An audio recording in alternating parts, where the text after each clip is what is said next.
Welcome to the deep dive.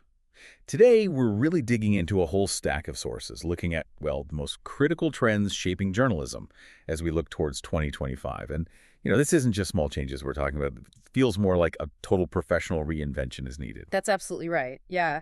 When you look at all this material, the underlying message is pretty stark. Mm-hmm. The media industry is under pressure like never before. So our goal today, our mission, is to really cut through that noise. Think of this deep dive as a guide, not just listing new tech, but explaining how news outlets can actually survive, how they adapt in this, well, frankly, this information environment that's becoming fundamentally hostile to how news used to be gathered. Okay, let's jump right into that then. The core takeaway, maybe the toughest one we pulled out right at the start, is that success seems to hinge entirely on this tricky mix of being super agile, but also sticking to your core values. You have to spot these huge shifts early, right? And then acquire completely new skills, things like data analysis, understanding platforms. And somehow, through all that, you've got to maintain that fundamental commitment to accuracy, to truth, even when the tools you're using are built for speed above all else. And that struggle, it really begins with what we've started calling the triple threat. These are three big factors all hitting at once, and they're attacking the very foundations of independent reporting. The kind that takes time and resources. It's a triple threat. Okay. So what's the first part of that attack? First up is the intensification of political attacks.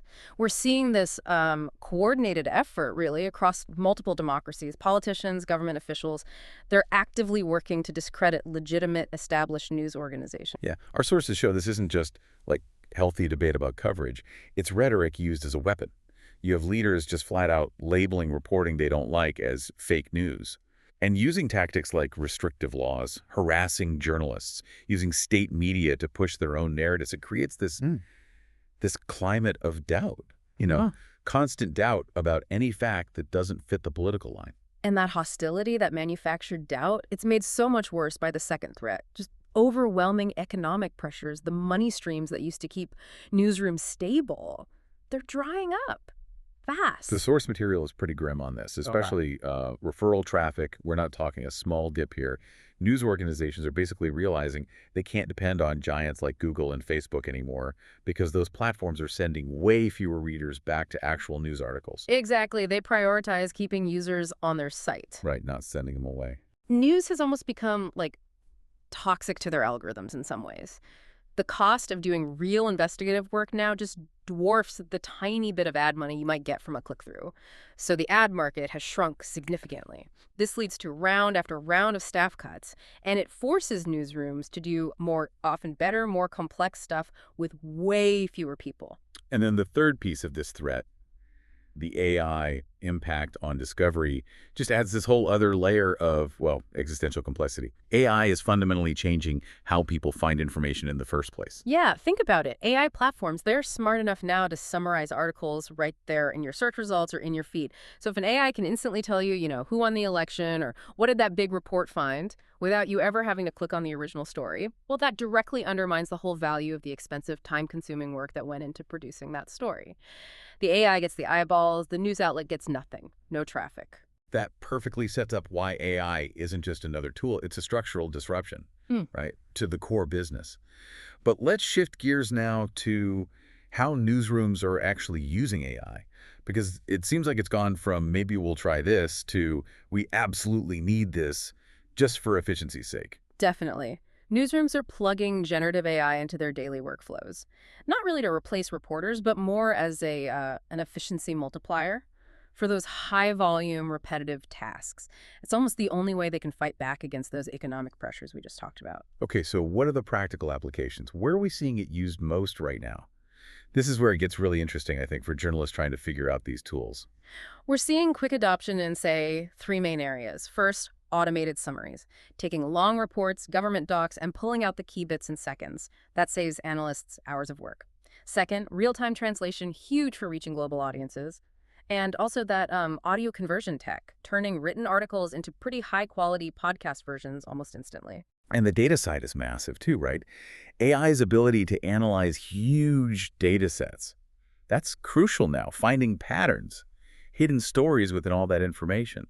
That's the core of a lot of investigative work these days. And these aren't just, experimental things anymore. They're becoming standard practice for a lot of the big players. Like, think about the Associated Press. They've used AI since, 2014, to automatically generate thousands of quarterly earnings reports. Right, freeing up human reporters from just typing numbers. Exactly. Lets them focus on the why, the analysis. And Bloomberg uses its own system, Cyborg, I think, to help with breaking news alerts and even initial story drafts. But hold on using AI for the initial draft. Doesn't that immediately create huge verification headaches? Is the efficiency really worth that massive risk? And that leads us straight into the critical risks, because you're spot on. The efficiency is worth it only if the newsroom has really strict guardrails in place. At the end of the day, the journalist, the human, is responsible for every single word that gets published, not the machine, always. So we have to be super careful about the traps. What stands out from the sources as the biggest, non-negotiable risk? The biggest one is probably bias perpetuation. These AI systems, they learn from data created by humans. And if that data has biases in it, racial, gender, cultural, whatever, AI will replicate them. It'll reinforce those stereotypes. That needs constant, careful auditing. And you lose that human touch, too. The sources really stress the lack of contextual understanding. Current AI just doesn't get subtlety very well, or empathy, or moral judgment on complex stuff, which limits where you can use it, right? Probably not for deep investigations or sensitive reporting. Then there's the one everyone talks about, the hallucination issue, where AI confidently spits out things that sound plausible but are just factually wrong. And with that economic pressure to publish fast, the temptation to maybe skip a thorough fact check on an AI draft, it's huge. So maintaining those verification standards is more critical than ever. Okay, so the tools are changing how news is made. What does that mean for how news actually looks? It sounds like the traditional article isn't king anymore. Audiences are just behaving differently. Oh, completely. The shift towards audio and video is massive, and it's still accelerating. We're seeing this explosion in audio daily news podcasts, deep dive investigative series.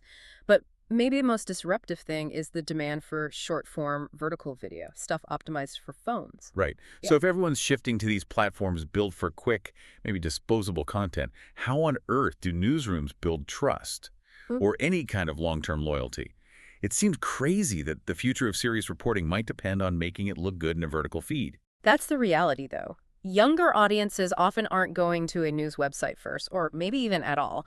Their main news intake might be through these very visual, short formats, TikTok, Instagram Reels, YouTube Shorts. It forces newsrooms to stop thinking just like website publishers and start thinking more like, content creators. They have to repackage that quality reporting into formats that work on those platforms using the language of the platform. Which brings us right back to trust and engagement. Yeah. Given everything the political attacks, the AI confusion trust feels like the only really valuable thing left. Absolutely. Personalization helps with engagement. Sure, using data to give people relevant content, but transparency, that's how you build trust. News organizations are learning, and they have to show their work, explain how they got the story, create actual dialogue. Things like live Q&As, maybe community forums, having reporters actually interact on those platforms you mentioned. It turns readers from passive consumers into, active participants who get the process. Exactly. So moving from content to, let's say, corporate survival, we have to look at the huge shifts needed in skills and in the actual business models for financial stability and, maybe more importantly, for independence. Yeah, that line between a traditional journalist and maybe a content creator or influencer, it's getting really blurry really fast. You have influencers breaking news now, shaping conversations. They're the main news source for a lot of young people. Which forces newsrooms to adapt how they hire. They're pragmatically bringing in creators who get those platform nuances. And existing journalists, they now need totally new skills. Video editing, data visualization, and crucially understanding platform algorithms to make sure their work actually gets seen. Okay, let's talk sustainable business models, because this is the survival question, right? Advertising alone won't cut it anymore. What are the most promising ways to stay afloat and independent? Online subscriptions. That potential is actually one of the brighter spots, statistically. Digital subscription numbers are climbing. It proves audiences will pay for quality reporting they trust. And the key thing there, looking at places like the New York Times, the Washington Post, maybe The Athletic in sports, it aligns incentives, doesn't it? If your money comes from readers, you're focused on serving them, not just chasing clicks for advertisers. Precisely. But beyond subscriptions, diversification is absolutely essential now. You need, at least 3 solid revenue streams. One big area is exploring more sophisticated deals with tech companies licensing, partnerships. Wait, what do those sophisticated deals look like? You mentioned things like content licensing, data partnerships, white label solutions, API access. What does, say, white labeling actually mean for a news org? Good question. So white labeling, think of it like this. A news organization might sell the technology they built for themselves, maybe their content management system, or some verification tool they developed to smaller publications, or even corporate clients who need that kind of infrastructure. They're basically turning their internal tech into a product they can sell. Huh, okay. So they become a tech provider too. Yeah. And API access, is that basically selling direct access to their news feeds or data? Essentially, yes. That could mean licensing their news feed to help train AI models, perhaps, or providing specialized, verified, real-time data to financial institutions or other businesses that need that constant flow of reliable information. It turns their content, which used to be just a cost center, into a potentially valuable asset they can license out. Interesting.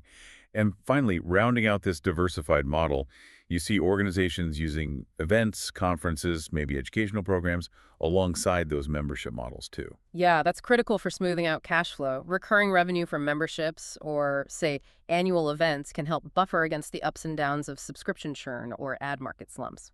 The goal is just don't rely on any one thing too much. It sounds like a necessary level of complexity, especially when you add back in that constant, exhausting challenge of trying to report objectively when everything is so polarized politically. It's like walking a tightrope. It really is. In many situations now, just being neutral can be seen as controversial or even biased by people on different sides. The only real strategy left seems to be radical transparency and meticulous documentation. Newsrooms have to be completely open about how they do their work, what their sources are, to protect their credibility long term, even if that makes things slower. There's been a really necessary deep dive into what feels like a profound shift for the whole industry. So, to wrap up, it sounds like the future demands flexibility in how you work, mastering AI, new platforms, but also total conviction in your principles, accuracy, fairness, truth-telling, no matter the format. Absolutely. The tech, the platforms, they'll probably change again next year or even next quarter.